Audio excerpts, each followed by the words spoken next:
night. Another beautiful night. It's been really cold here in Pennsylvania the past week. We've gotten lows down into the mid-30s in the middle of the night. Some rain the past couple of days. Today, temperature shot back up. Wasn't really available last week to hunt, but this week I'm available a little bit, so first chance I'm going to get out in the woods. Had a beautiful drive-in, just some good dirt road therapy. Walking in, I ended up bumping a bedded doe about 300 yards from here, so I'm not overly concerned about blowing this place out tonight. After I bumped her, I changed up my tactics walking in. I actually carried my bow ready to shoot if something were to happen again, and I got the opportunity for something else bedded, but we're just gonna see what comes in tonight. I might do a little bit of light rattling tonight, see what responds. Nothing crazy, no like super hard fights, you know, just some light rattling, and we'll see what happens. Go with the flow. I did start a mock scrape just a little bit ago, just down from my stand. They seem to be starting to hit the scrapes pretty good, so I started a mock scrape right where it's easy for them to find. So we'll see what happens. See you in a little bit. I'm having a lot of fun right now watching these birds fly around. I was watching one up above me. One flew on the branch right in front of me. And they keep chasing each other. It's funny to watch them fly around. I thought the one was going to land on my shoulder. Although we didn't get to bag any bucks today, tags still aren't filled, but we got to see a beautiful sunset, and we are so hopeful for the season that is to come.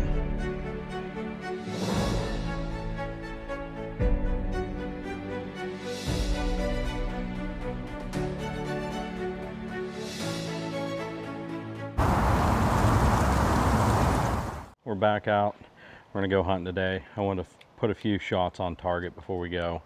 I don't know how I feel about using the Grim Reapers this year, so I laced up some of these Magnus Stingers, 2 bevel, 100 grain broadheads. I've always had good luck with Grim Reapers, but last year I didn't get very good penetration. It kind of scarred me, so I had my target behind me about 20 yards out, and these are some broadheads, some older ones that I got that I can, you know, target practice with. So we're gonna lace them up and give them a shot here, see what they look like.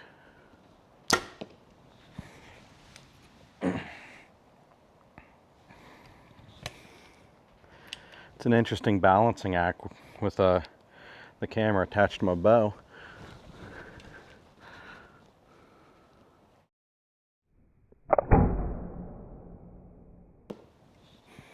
It's interesting. Let's go down and take a look at them. I mean, it's not horrible. It's certainly not ideal.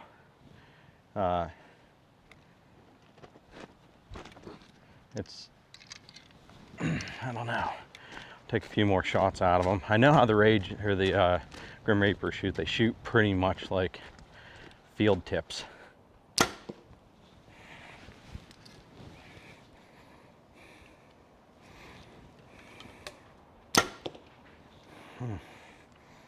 Where they're shooting a little weird.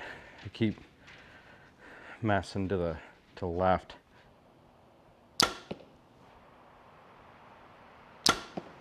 That's a bit more gooder. Yeah, I think I'm gonna rock the Grim Reapers. Nothing against the Magnuses, but it just seems like for my particular arrow weight, I'm running about total 440 grain arrow, approximately a 60-pound bow, and shooting right around 305 feet per second. Should give me about 84, right around 84 pounds of kinetic energy, 83, 84. The Grim Reapers require 70 at minimum to properly expand.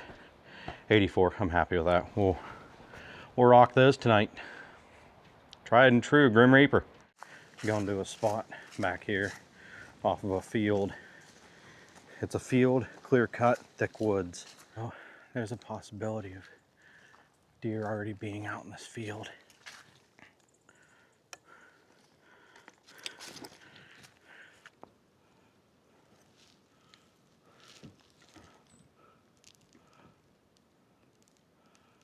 All right, we're about in.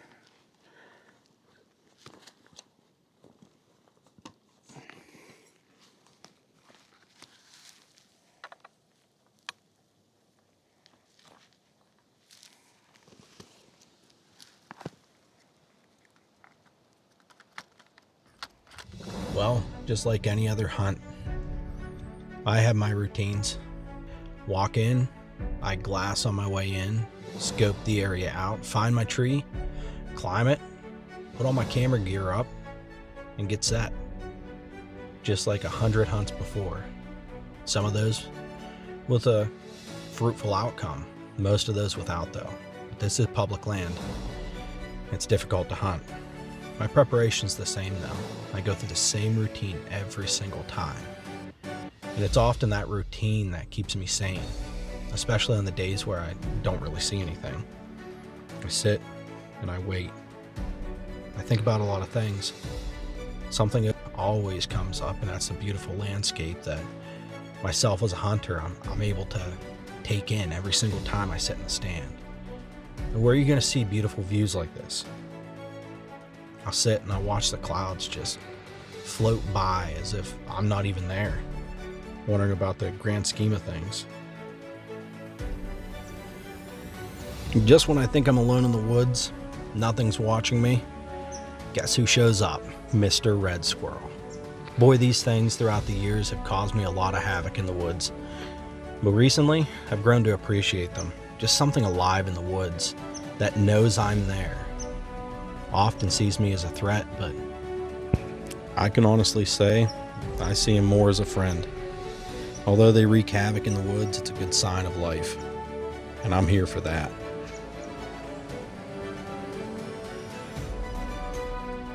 The only thing I could do is sit and wait, hoping to see a deer, but thankful to just see anything alive in the woods. Just sitting and waiting, patiently. My only saving grace at this hunt was being able to see another breathtaking sunset. It's not too often you get to actually sit and think as the sun sets and just appreciate all that's been given to us. Another day gone, another sunset, another unsuccessful hunt.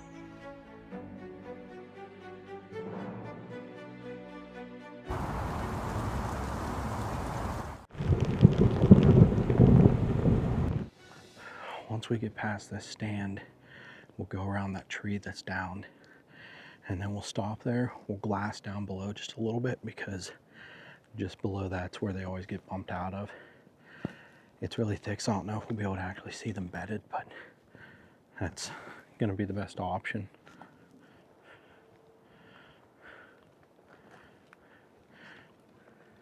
Don't know.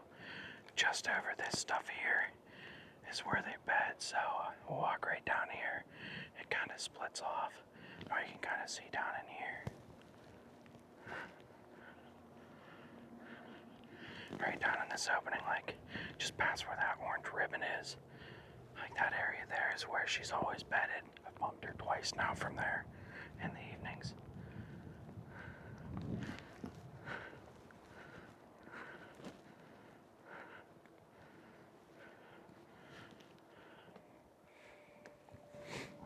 I'm pretty sure that's the split that you set in last year. I could be wrong, but... So what do we know about these deer down here? So coming from like last year, they would cross this path a lot last year, both day and night. This year so far, they're angles to that camera. Every time it's like from a different angle, so I don't know exactly. Sorry for the funky camera angle today. There's no branches in this street to be able to put you into, but I'll try to shoot some footage with my cell phone. Kind of give you an idea of where I'm at. But it's really wet out, so I didn't want to bring the big camera. So I'm just with the DJI tonight, so hopefully it doesn't bite me in the butt. Might not get the kill shot on camera, but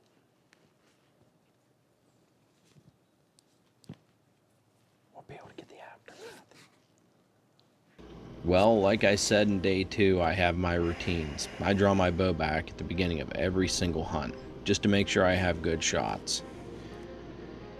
You can tell that some weather's rolling in. It wasn't really on the radar, and we only had a 30% chance of rain, but the weatherman only has to be right 50% of the time, so the maths. But in the meantime, I get to take in this beautiful vista.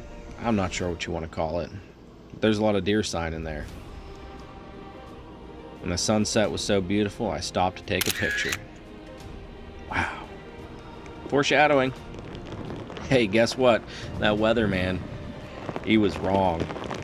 We did get all 30% of that rain, and it just happened to be all at once. Yes, it is, Aaron. It is frozen. As you guys can imagine, the deer is safe, the arrows are clean, and that's all we have. Keep me in your prayers, I'll keep you in mind, and I'll see you on the next video.